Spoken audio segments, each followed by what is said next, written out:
Solomon had 700 wives. Ramses had 200. So why does nobody talk about Ramses?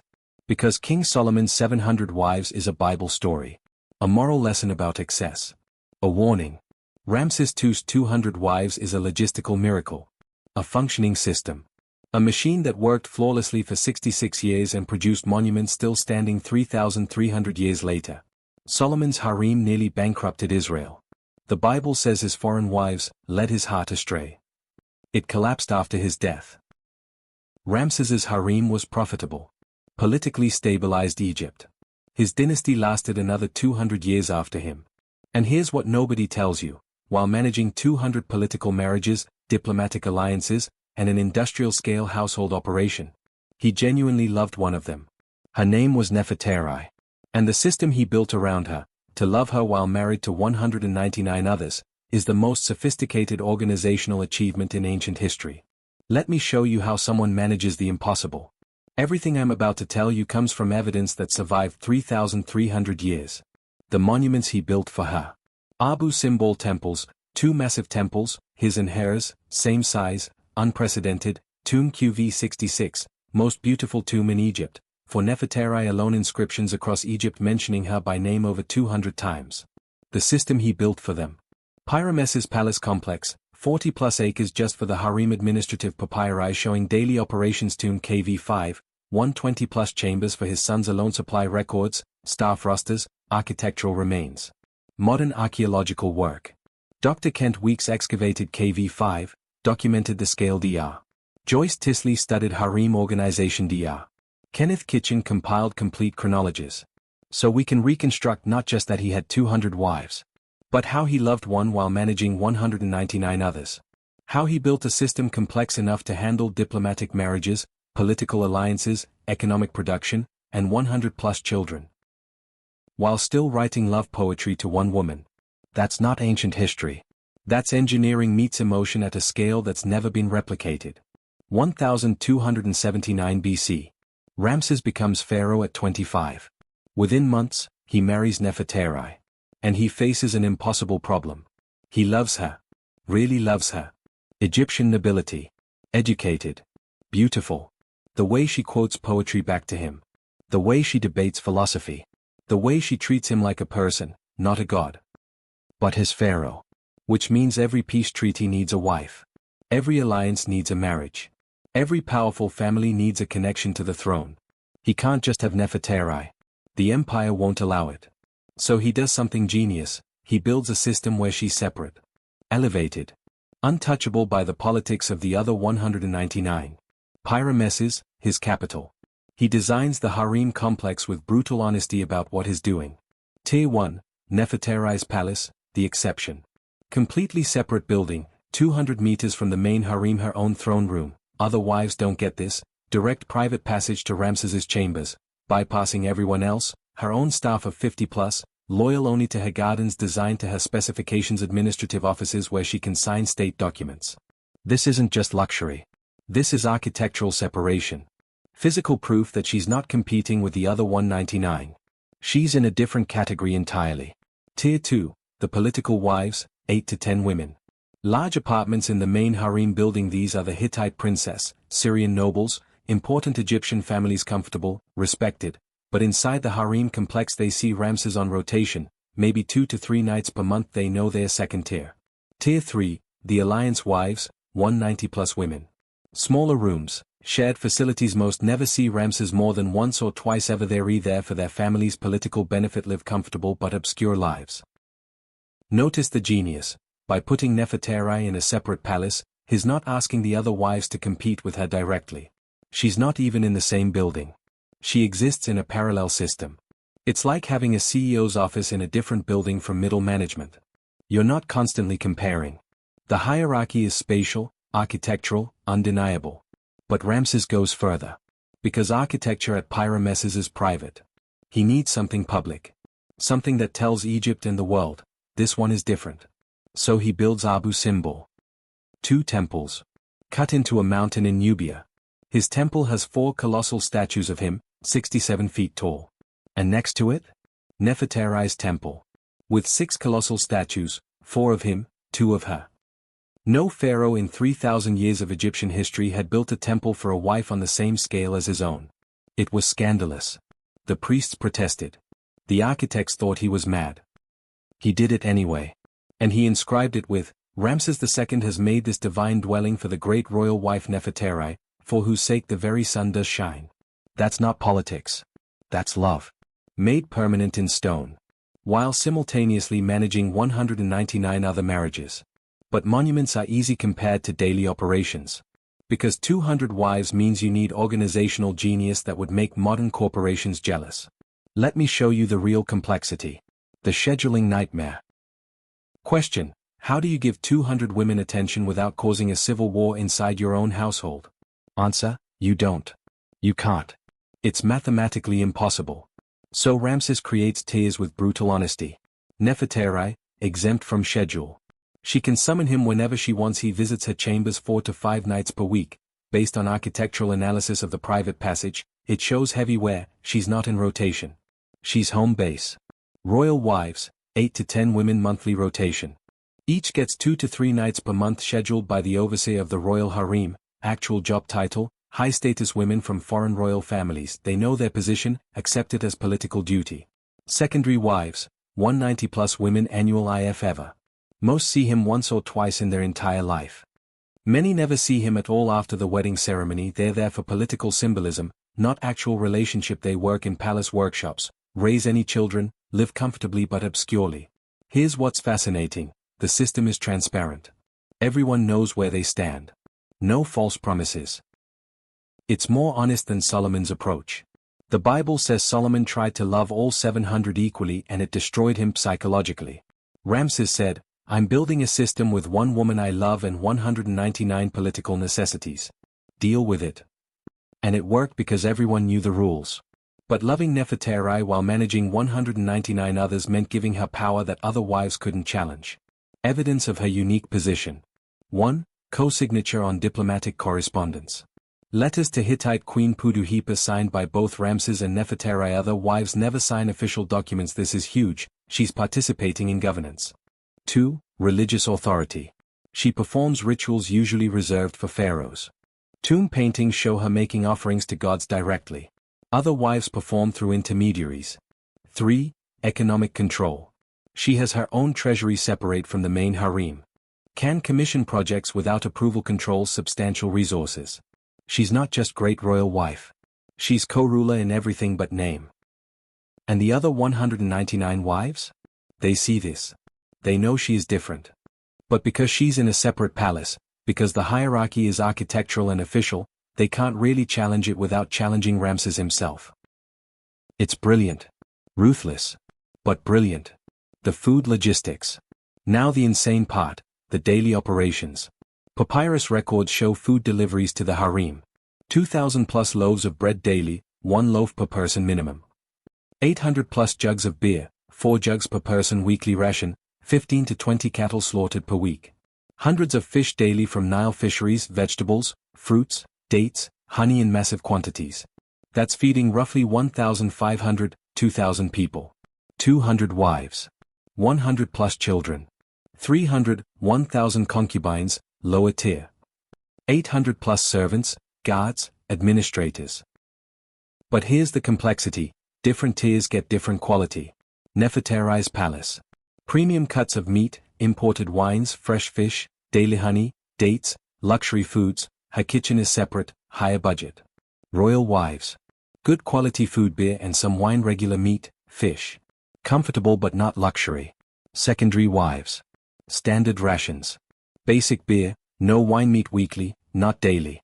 Adequate but clearly lower tier. The food itself reinforces hierarchy. You taste your status with every meal. And Nefertari eats differently than everyone else. Another signal. She's not in your category. The personnel management, 3,000+ staff. To run this operation, you need a small army of specialized staff. Administrative tier. Overseer of the royal harem. Basically CEO of this 2,000-person household. Schedule coordinators, managing who sees Ramses when. Financial managers, tracking budgets for each tier. Record keepers, documenting births, deaths, promotions. Nefertari's personal star. FF, 50 plus people just for her. Personal secretary, manages her correspondence. Private guards, eunuchs, female warriors. Hairdressers, cosmeticians, she represents Egypt publicly. Musicians, entertainers, she hosts foreign dignitaries. Tutors for her children, separate from main palace education. She has more staff than most Egyptian governors. Because she's operating at a different scale than the other wives. Support staff for everyone else, 2,500 plus people. Servants for the 200 wives, each wife gets 2 to 5 servants depending on tier. Kitchen staff, 300 plus people cooking for 2,000. Cleaning crews, maintaining 40 plus acres of buildings, laundry workers, no washing machines, everything by hand. Maintenance crews, repairs, construction, upkeep. Specialized staff. Teachers for 100 plus children, multiple schools needed. Physicians, medical care for 2,000 plus people. Midwives, constant pregnancies, wet nurses, aristocratic women don't breastfeed themselves. Perfume makers, jewelry craftspeople, harem produces luxury goods. Textile workers, harem is a factory. You're managing 5,000 plus people total. More employees than most modern mid-size companies. Without computers. Without phones. Using papyrus scrolls and runners. For 6 to 6 years. And somehow it works. But where does the money come from? Because feeding 2,000 people daily, housing them, staffing them, that's expensive. Solomon's harem bankrupted Israel. The Bible explicitly says the cost of his wives and concubines strained the kingdom's resources. Ramses's harem? Made money. Let me show you how. In ancient Egypt, textile production is women's work. High-quality linen is Egypt's main export. It's valuable. So Ramses realizes, I have 1,200 plus women, wives plus concubines, living in my household. What if instead of just consuming resources, they produce? The harem becomes a factory. Textile production. 1,000 plus women working looms daily. Producing fine linen, Egypt's luxury export. Quality control by senior wives. Output, thousands of yards of cloth annually. Luxury goods. Perfumes and cosmetics, mixed in palace workshops. Jewelry, designed and crafted. Decorated pottery, religious items for temples. Diplomatic gifts. When Ramses needs to send gifts to foreign kings, the harem produces them personalized, high quality, impressive, costs him nothing, made in-house. Conservative estimate. If each of 1,000 working women produces even modest value, 50 silver deben per year per woman, conservative, 1,000 women times 50 deben equals 50,000 deben annual production. Meanwhile, harem operational costs. Food, 8,000 deben a year. Staff salaries, 12,000 deben a year. Maintenance, 3,000 deben a year. Total, 23,000 deben a year. Profit, 27,000 silver deben annually. The harem is profitable. By a lot. And here's where it gets interesting. Nefertari oversees some of this production. Records show she personally manages textile workshops. Approves designs. Controls quality. She's not just the beloved wife. She's COO of a profitable enterprise disguised as a household. But Nefertari also has her own separate economic stream. Personal holdings. Her own estates, gifted by Ramses, generates income from agricultural production. She controls this wealth directly. Temple endowments. Income from temples where she's priestess. Religious offerings that fund her activities. Independent from main palace budget. Diplomatic gifts. Foreign rulers send her gifts directly. Gold, jewelry, luxury goods. Acknowledging her as co-equal to foreign queens. So she's wealthy, independent of the harem system. Can't be controlled economically by cutting her budget. This is another layer of separation. The other 199 wives depend on palace allocations. Nefertari has her own money. Her own power base. Her own economic independence. She's not just loved. She's structurally untouchable. But we've been talking systems and economics. Let's talk about the human reality. Because behind these numbers are actual people. With feelings. Imagine being Nefertari. You're the favorite. You know it. Everyone knows it. But you still watch your husband marry other women. For politics. For diplomacy. For reasons of state. A letter fragment found in 1974, written in her hand, thrown away, preserved by accident. My son, you return to me tonight smelling of foreign perfumes. I know her name though you did not speak it. I smiled as I should. But alone I wonder if you remember that I too am real. She's the great royal wife. Lives in a separate palace. Has monuments built to her. Signs diplomatic correspondence. And she's still jealous. Still hurt. Still human. Because love doesn't care about political necessity. It just feels what it feels. And no amount of architectural separation or economic independence fixes that. The other wife's reality. Now imagine being one of the other 199. You are called wife of Pharaoh. That's your title. Your identity. But you might never have a conversation with him. Never be seen as an individual. Never matter. You're married. But you're alone. Some women were okay with this.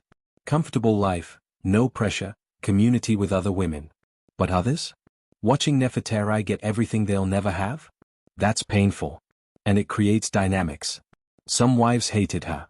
Whispered about her. Tried to undermine her with servants. Others admired her. Tried to copy her. Hoped proximity might elevate them. But all of them knew, the game was rigged before they arrived. Because the architecture itself proved it.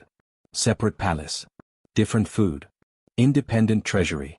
Nefertari wasn't competing with them. She'd already won. And the children? They inherit this mess. Nefertari has 6 children. 4 sons, 2 daughters. But those 6 are competing with 100+ siblings. All trying to get father's attention. Secure important positions. Inherit power and matter. Even being Nefertari's children doesn't guarantee success. Because Ramses lives to 90+. Outlives most of his children.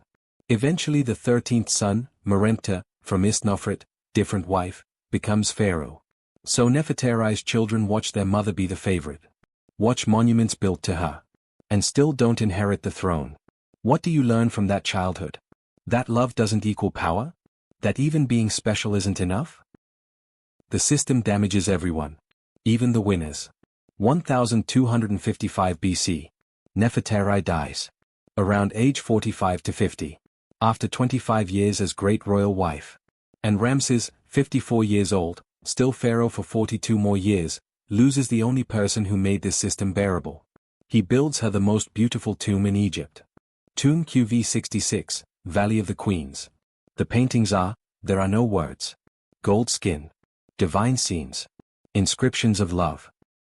Final inscription, my beloved, the one who made my heart live when nothing else could. Past tense. Made. Not makes. Because she's gone.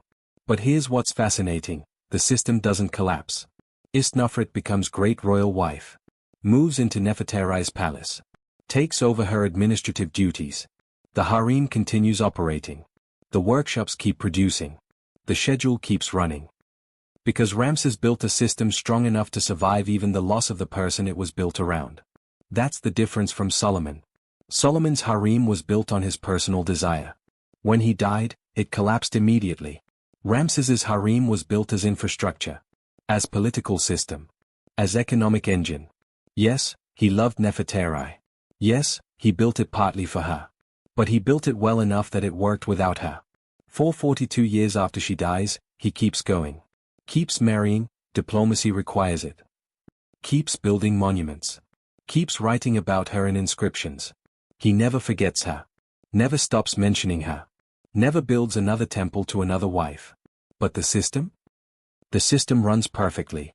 And that's simultaneously impressive and heartbreaking. He built something that would work forever. Even when the reason he built it was gone. So let's compare, Solomon versus Ramses. Solomon. 700 wives, 300 concubines. Bible says, his wives led his heart astray. Built temples to foreign gods to please them. Kingdom nearly bankrupt. Israel split into 2 kingdoms after his death. Remembered as a cautionary tale. Ramses. 200 wives, 300 to 1,000 concubines. Built temples to one wife, Nefertari. Harem was profitable economic engine. Maintained Egypt's wealth. Dynasty lasted 200+ more years. Remembered as the Great.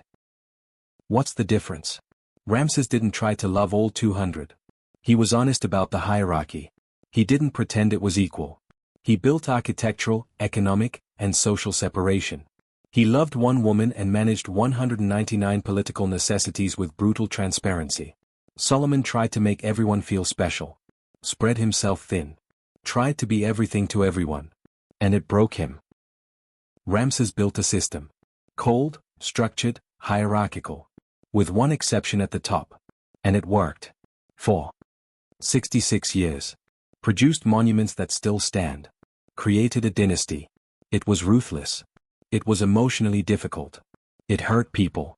But it functioned. And maybe that's the uncomfortable lesson. Systems built on honesty about inequality work better than systems built on false promises of equality. Solomon had 700 wives and it destroyed him. Ramses had 200 wives and built an empire that lasted centuries. The difference? He didn't pretend. Didn't promise what he couldn't deliver. He built a palace for one woman. And managed 199 others with a system so sophisticated it's still impressive 3,300 years later. He loved her. Built her temples. Wrote her poetry. Gave her power. While simultaneously running the most complex household in human history. That's not just about 200 wives. That's about managing the impossible. Building systems for chaos. Finding love in structure. And proving that with enough organizational genius, you can make even the mathematically impossible work. For 66 years. If you want more impossible systems from history, systems that worked, achievements that required human cost, legacies built on uncomfortable truths. If you want to explore them, you know what to do. Subscribe and hit the like button for more.